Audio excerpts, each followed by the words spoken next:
happened on March 9th.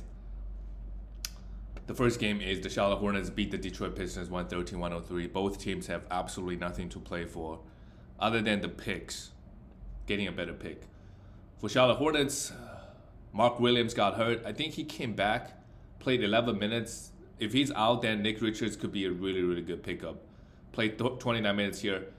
He put up this line against Detroit, which doesn't mean much. 10 rebounds and still 2 blocks, but he gets 25, 30 minutes. He's gonna give you good rebounds and blocks. So monitor Mark Williams' situation. If Mark Williams is gonna be out multiple games, he's a drop. Cal Oubre Jr., yeah, great. 27 points, 4 threes. He's just gonna be really good the rest of the way. Terry Rozier also playing huge minutes, getting some usage, had 2 steals and 2 blocks as well. PJ Washington added all those stocks, which is very juicy. His efficiency is an issue, but hold on to him, roster him for those defensive stats and some threes and rebounds. Gordon Hayward didn't shoot the ball well, but added 6 assists. I mean, Gordon Hayward is the guy that if they got two or three games in a week, for sure, it's somebody you could look to drop in the playoffs. And again, depends on how strong rest of your roster is. Like if he's your worst player, then definitely you can do better streaming that spot. For Detroit, Jalen Duren came back, played 21 minutes. That's the problem. James Wiseman seems to be getting bulk of the minutes. Until that changes, he could be a streamer if they got a back-to-back, but otherwise I wouldn't roster him. Jaden Ivey, horrible efficiency, but added 2 blocks and 6 assists and 16 points. I guess he's okay. Isaiah Livers been getting huge minutes because they shutting down Bogdanovic, so it's fine. He's fine to roster. And Killian Hayes, first game back, played just 18 minutes. I'm gonna hold on to see 1 or 2 more games from Killian because he really does provide really good assists and steals. So I'm not giving up on him yet. In the playoffs, if you don't need assists and steals, he's a drop. If you need those, you're gonna hold on to him for a few more games. He still got you 5 assists and a steal this game. The next game is, but if you don't need those 2 categories, then why do you even need him in the first place? So you could drop him. The next game went to overtime. Indiana Pacers beat Houston 134-125. And then Jalen Green played 43 minutes. An okay game. He went 5 for 11 or 6 for 11 from free throw line the other night, which is pretty brutal. Played okay here. I mean, 8 for 23 is not ideal, but added a steal and block. With him, you just really got to worry about your efficiency. If you try to win those, he could be a drop, right? If you don't need points, he could absolutely be a drop. But looks like with Kevin Porter Jr. out, he's getting a lot of minutes, which could be bad for your efficiency. But counting numbers seem good. Emperor Shangun had 14 points. Not bad, 2 blocks, 8 rebounds, and 3 assists. Jabari Smith had a huge game. Best game of his career, 30 points, 12 rebounds, 2 steals and block. While Tari Eason still had 27 minutes while this game went overtime, with Jabari Smith playing 46.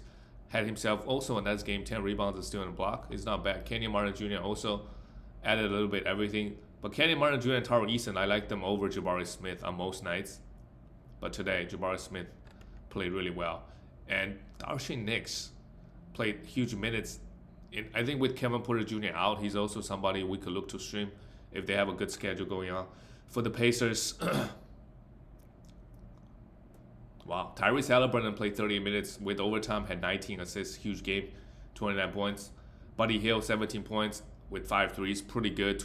Buddy Hield has just been very solid this year overall, I would say. And he doesn't really miss games. He's a 46th ranked player. A big reason is his defensive stats. He's averaging 1.2, right? In the past, it's probably 0.8, 0.9. So usually in the 60 or 70 range. But this year, I feel like he didn't really have more usage. Still just 17 points. But just so happened he got more defensive stats. TJ McConnell came off the bench, had 6 assists and 2 steals. He's somebody we could stream if you need those 2 categories. Miles Turner had 7 blocks. Great. He fouled out. But I think Benedict's got hurt. Maybe Chris Duarte could be somebody. If they have a back-to-back, you look to stream for some points, for some guard stats. But not much else going on with the Pacers. The next game is the Utah Jazz beat the Orlando Magic. Utah is still in this. They're trying to make the plays. Walker Kessler came back. Great game. 10 rebounds, 3 assists, and 3 blocks. Just great. 5 for 5 from the field. Just perfect. Next year, I think he's going to get drafted pretty high. Taylor Horton Tucker, great game, 23 points. Yeah, he's a guy that we want to have. With Colin Sexton out, he's been getting good minutes. His efficiency could be scary sometimes. He had a good game here, 23 points and 8 assists, not bad. And he can get you some defensive stats as well. Kelly Olynyk, yeah, sure. Continue rostering him.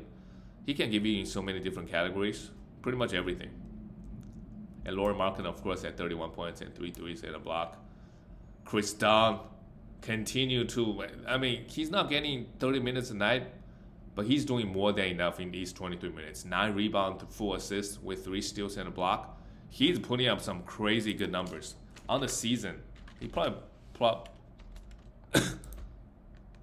he's a 25th ranked player on the season. My God, he only played 7 games, but he's averaging 1.9 steals and 0.6 blocks with 4.3 assists. He's also shooting the ball super well and not turning the ball over. Either way, the assists and the steals are just too good, and adding a little bit blocks. So he's the absolutely must roster in category leagues. And of course, if you're looking for the assists and steals mainly, chances are you're going to need one of those. For the Magic, Franz Wagner had 24 points and 4 threes. That's good, and a steal, but not much else. Pablo Pancaro, free throw is an issue, 26 points and a block. But, he's putting up good counting numbers. Mortiz Wagner, I think, could be a stream as long as Wendell Carter Jr. is out. But the minutes is not exactly too high for him. 23 minutes. They're giving Gogo and Bobo some minutes. So I wouldn't really stream him unless I really need some points and rebounds. And they got a good schedule. Garrett Harris is back. Not really fantasy relevant. Markel Fultz, pretty solid game with 25 points. And with Garrett Harris back, Jalen Suggs still got 30 minutes. So let's just continue rostering him and maybe drop Cole Anthony, who had a decent game with 3 steals. But with Garrett Harris back, it's hard to see him getting the minutes that we need him to get to contribute. The next game is the Warriors got blown out by the Grizzlies, 110-131. Without Ja Morant, the Grizzlies is still a great team at home without Ja. As we know from the past, their record is decent. But for the Warriors, they just cannot win on the road. 29 points for Curry, 22 points for Jordan Poole, 14 for Clay. It's Dante didn't get the minutes, but I think as long as Andrew Wiggins is out, it's fine to stream Dante DiVincenzo. He was getting 30+ minutes today just for whatever reason, right? He was horrible, minus 25. It's so glaring what happened this game. Jordan Poole is a minus 33, and Dante was a minus 25, while Curry is a +2. Jermichael Green, Ty Jerome, these guys, they're not really relevant. Great win for the Grizzlies. Jaren Jackson Jr., 21 points. Yeah, his usage is going to go up a little bit without Ja, but he might give us 3 more points a game, but we care more about the blocks, right, and the steals. 9 rebounds, also pretty good. Xavier Tillman, yeah, we could roster him. He had a little bit of foul trouble, but Steven Adams is nowhere. Him and Jaren Jackson Jr. are going to have some heavy minutes. Maybe Santi Aldama could also be a stream option, coming off the bench, getting maybe 25 minutes a night because they don't really have a lot of big men left. Dylan Brooks shot the ball okay, 14 points, and Desmond Bane 21 points, and Tyus Jones is just absolutely must roster. He could be a league winner. He could be a top 30, 40 player in 35 minutes a night, 30 to 35 minutes. Took 17 shots. They do need offense, so no worries.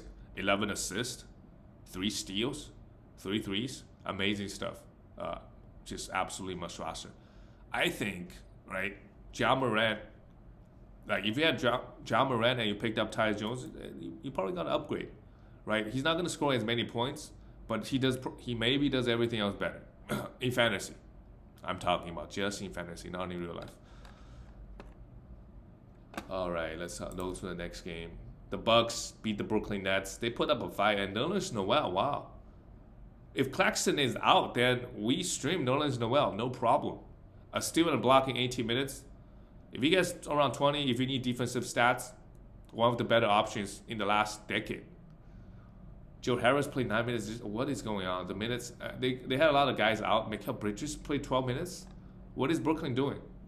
Seth Curry played 11. And then you have Cam Thomas played 25. Utah Watanabe played 29. De'Ron Sharp. Patty Mills played 31. It's hard to see what's going on here. Not really sure what's going on here. Well, also the starters wasn't playing that. The starters were not playing well. Maybe that's why they just got benched. Um, but they do have a back-to-back, yeah.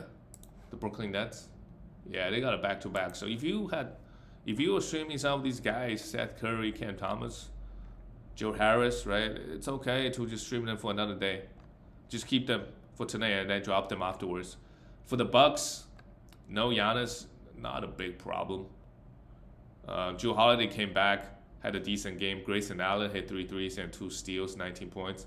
All the guys just putting up numbers. All the starters. And good to see Chris Middleton back in the starting lineup and getting some okay minutes. 30 minutes here, and Bobby Portis and Brook Lopez both just so good. Lopez has just been so good. He had 9 blocks here, almost. Oh my God, almost a triple-double. Jesus Christ. But the Nets really, who they play, don't really have a lot of talent. But still, it's pretty impressive to have 9 blocks and only 3 personal fouls.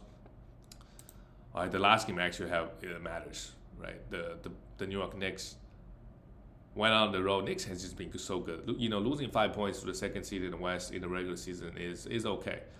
All right, Mitchell Robinson had some foul trouble, played just 19, and Isaiah Hartenstein played 25. This is going to be the situation. Both guys committed a lot of fouls. Actually, Quentin Grimes and Julius Randle both had 5 fouls and 4 fouls as well. Jalen Brunson came back. It's the first game. What happened? Did he get hurt again? Why he only get 19 minutes? And this game went overtime. That's not good. Hopefully, yeah, he's questionable. Left foot, yeah. They maybe they need to give him a little bit more time to just kind of rest. Yeah.